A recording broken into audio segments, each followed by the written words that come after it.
Welcome back to the Psychological Paradigm Shift podcast. I hope you found the last episode informational and helpful. I'm Ed Rieger, your host. I'm the creator of the Psychological Paradigm Shift movement. You can find the entire layout of the movement on my website, psychologicalparadigmshift.com. On the website, you'll learn what the mission of the movement is, the books I've written, the laws I am beginning to implement and introduce, and any activities that come up in the future, I'll post there so you can follow along. And always remember, I'm only providing my personal opinions based on my experiences and education on psychological topics. Tonight we'll be talking about mental illness in a very blunt, transparent manner. The topics may be disturbing to some, and it's never my intent to hurt anyone, only to share my ideas and thoughts. Tonight we're going to cover hunting, fishing, and weapon ownership and usage. And the questions you may want to ask your potential partners, romantic partners, or even current spouses to gain more knowledge. Hunting and fishing and weapon ownership and usage are part of the American fabric, but when it comes to the mentally ill, it can be signs of troubling behavior and uncontrollable paranoia. It's estimated that Americans own over 400 million weapons. That's what they consider registered. How many are owned illegally? Who could know? In 2023, there were over 23,000 homicides in the U.S., and studies show that around 80% of all murders are committed by a firearm. 8% are committed with a knife or some kind of knife product. Reports show that the ammunition market for general consumers is about $7 billion. And when you add that to what law enforcement spends, that is over $90 billion per year. They estimate that victims and their families lose around $53 billion annually in lost income and work. The overall economic cost of gun violence is estimated at over $500 billion in the United States.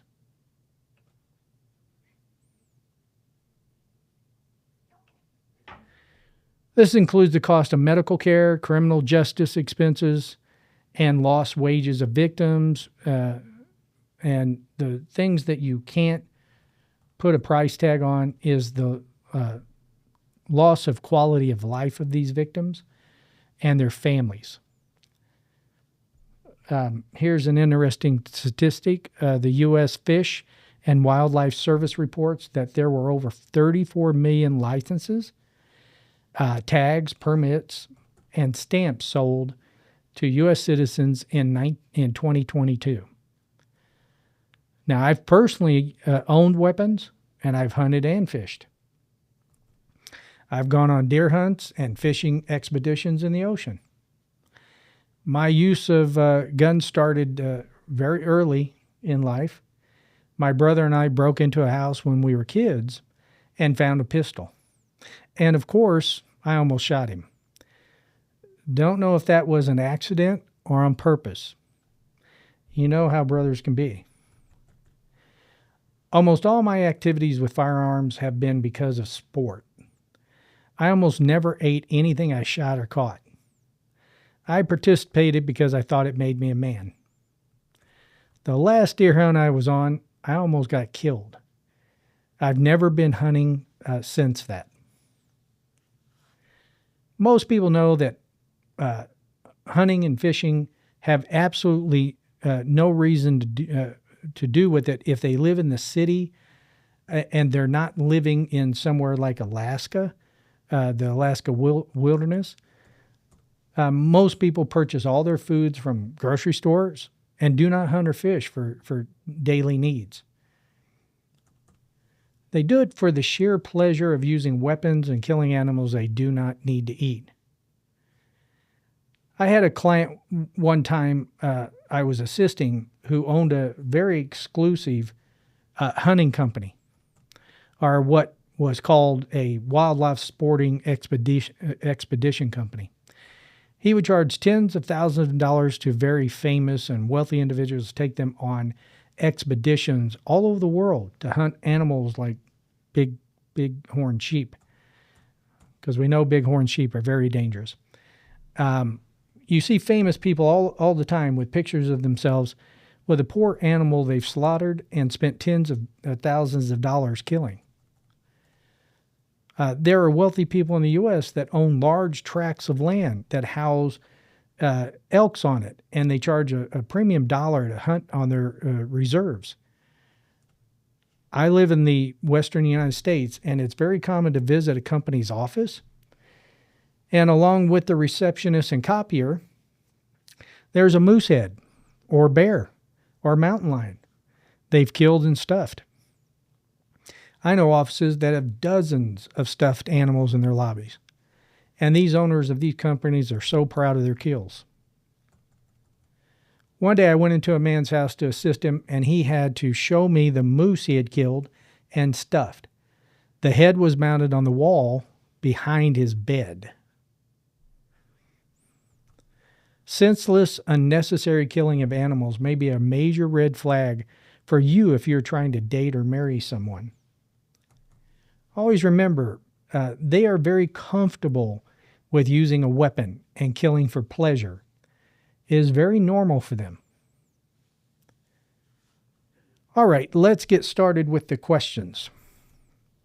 Do you hunt for sport, pleasure, or need? How many times a year do you hunt? If they are going more than once to fill their freezer with deer meat, then this may be a serious red flag if they go out a lot for the pleasure of the sport. What kind of animals do you hunt for? If it is an exotic animal in a foreign land, you should be cautious. Do you hunt alone or with a group? Most of my hunting was always in a group and normally involved liquor. Do you consume alcohol when you hunt? Do you use any drugs while hunting? Do you taxidermy any of your kills? And this may be a giant red flag, especially if they have multiple animals. How many weapons do you own? I know people who live in the city that own an unbelievable amount of pistols and rifles. They've told me they are getting ready for the end of the world, and they are deadly serious. What kinds of weapons do you own? One gun that I think is a glaring sign of some issues is an automatic weapon, like a machine gun. How many bullets is it going to take to kill that deer? How much do you spend annually on weapons and ammunition? Do you carry a weapon on your person? In recent years, so many states, like Utah, have legalized open carry permits. You can carry the weapon on your shoulder, and that does mean a machine gun, and people do. Have you pulled your weapon on another human? If they are in law enforcement or the military during combat, they have a reason. But if not, why would they have a need to, other than to protect themselves from immediate threats? Why did you pull the weapon on the other person? Have you taught your children how to use the weapons? Do you take them hunting for sport, recreation, or sustenance? The sport and recreation is a clear sign of the general inducement of mental illness that can be obvious. Have you ever pulled a weapon on any person in front of your children? If it wasn't to protect themselves or their children, this is a very dangerous action. I think the information I've provided in this category and the questions may make a big difference when communicating with someone who lives in an urban area versus a rural area. But I think the attitudes and actions of people with psychological issues will remain the same. And no matter their geographic location, if they are paranoid, abusive, antisocial, they will be that in Georgia and in California. Okay, we're going to go ahead and stop this episode here. I want to thank you for sharing time with me tonight. I hope the information was helpful to you as we progress through our psychological paradigm shift. Remember, you can go to the website, psychologicalparadigmshift.com. I will post updates when I have them. You can sign up to receive any future information. I look forward to next week's episode, and take care of yourselves.